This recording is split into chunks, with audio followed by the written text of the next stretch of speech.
we've had loads of people, as I say, getting in touch. Peter's raised a really interesting question, talking about Harry Kane. He's asking you this question. Is Harry Kane better than Gary Lineker as a goal scorer? Well, I would say, look, I was lucky enough to see Gary at his pomp.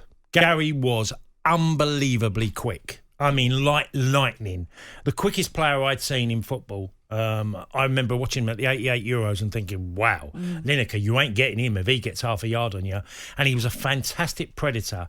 He got hepatitis B when he was in Spain and he lost a yard. By the time he come back to Tottenham, he wasn't quite as quick. You know, he'd lost a yard or two because Lineker was exceptional. You know, I mean, look, I played with players who played with him in the Everton team, and Lineker was extraordinary at Everton, and likewise at Leicester. I think Gary will get caught by Harry. I think, look, first thing is that it will get Michael Owen at 40. He's only 3 goals short of Michael Owen.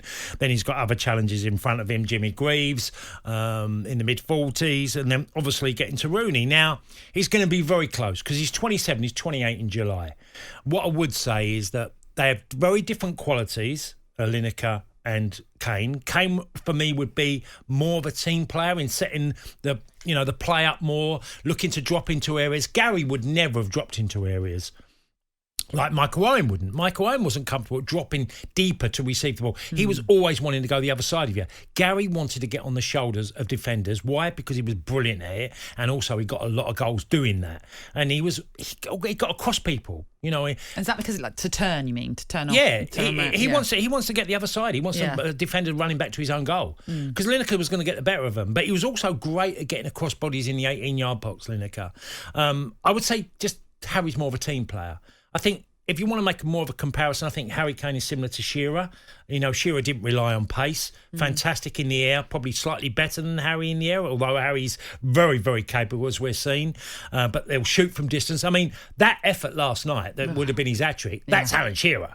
Yes. You know, that's an Alan Shearer strike. Yeah. You know, where it just falls to him and he's gone, whack, you know, he's hit with all of the venom he can. That is where I think there's a very close... If you're being compared to Alan Shearer, you're one hell of a player because Alan had the lot.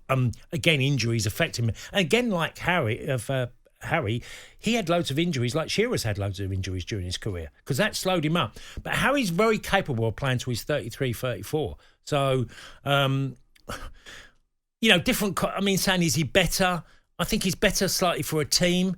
And probably, yes, I would probably give the edge to Harry Kane over Lineker, but Lineker was an exceptional striker. I'll tell you what, I'd love to play the two together because Lineker would be going, Lineker would be going, and Harry would be dropping in, and you imagine them two together. What a partnership they'd have been. Unfortunately, that's not going to happen, sadly. But interestingly, as you can expect after important games like yesterday, players giving their reaction all the time. And Harry Kane also gave his reaction to that victory over Ukraine and was asked about the start that he'd made to this tournament. As a striker, sometimes the ball just falls your way, sometimes it don't. Today, obviously, it fell my way early. I was able to put one away, and then to get one early in the second half was important. Nearly got the hat-trick, but thankfully Hendo scored from the corner anyway. So that's just part and parcel of being a striker. You have to be ready for the next opportunity, and I'll be ready again on Wednesday. And that's the right attitude you want to be hearing. Always being ready for that next opportunity to hopefully, as it turned out with that Germany game, to score that first goal that breaks your duck in that tournament to then set you off, hopefully, on the right road to maybe becoming a Golden Boot winner. Harry never gets phased. I think that's one of his biggest attributes, is that I never feel he's affected. And he could probably say, well, I am. You know, I've played with strikers where you say, you don't seem that nervous. And they say, well, I am. I might not look it, but I bloody well am. And I think Harry Kane's a bit like that, where he doesn't show that he's fazed by what's happened and he's not scored in the opening games. He's still very, very assured of himself when playing.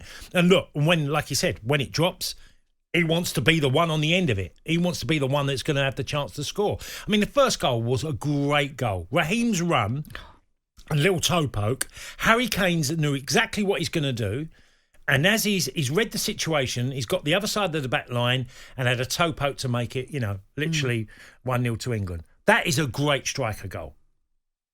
It was, and as you say, then he got his second, nearly got a hat-trick, and if he ever needed a game to get that confidence, obviously it was the Germany one, but now going into the semi-finals knowing he scored 3. How do you think this pans out for Tottenham and the transfer and all the speculation? Will the fee go up? Will Harry stay? Will he go? And if they do, would Raheem be part of the deal? Well, I doubt it very much, in my opinion. But well, you're quite right to question it because, maybe at the start of the tournament, Daniel Levy might be thinking, I'm so pleased he's not scoring. Because maybe people are thinking, we don't really want Harry Kane, which is ridiculous. We might say, I've just upped the fee slightly. And now it's a different story. Yeah, absolutely. One to look out for. But even Nuno Espirito Santo's got a part to play in all of this now that he's the new Tottenham boss. So. Yeah, I think he's got his hands tied on Harry.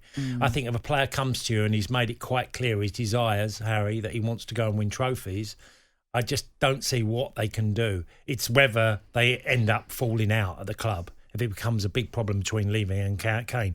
I can't believe they haven't had this conversation a year ago. If things go wrong, what happens and can I do this? Because he would have known Harry's intentions, Daniel Levy. But I suppose... Will he go back on a word? I mean, I don't know, but I seem to feel there's been a conversation going on of what ifs and ands happen. What do you do? That happens at football clubs. The only thing I'll say is if, for example, it doesn't go the way that Harry Kane might want it to go and he does have to stay at Tottenham for this next season...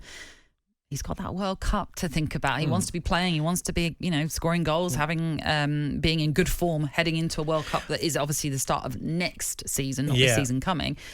But he'll need to be picking up form in this coming season to put himself into a good contention for I'd never question Kane. I don't think he'd ever do the wrong thing. I think he'd always think, well, okay, might not like it, but I don't think he'd ever be a player that would throw the towel in and go, well... No, I agree with you. I don't think he's made of that sort.